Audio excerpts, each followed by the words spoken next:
In this video I'm going to show you how to top up your low water pressure on an ideal Logic Max 30 kilowatt boiler.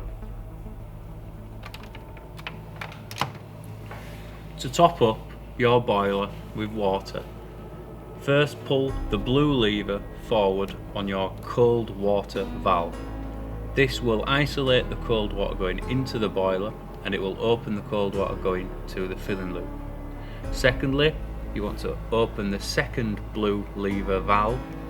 You want to be doing this slowly as this will put cold water into the radiators.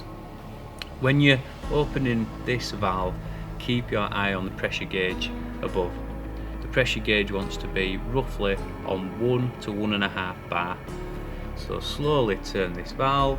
Once it reaches 1.2 bar, we like to say, shut that valve back off and then go back to your other valve and shut that valve back off as well.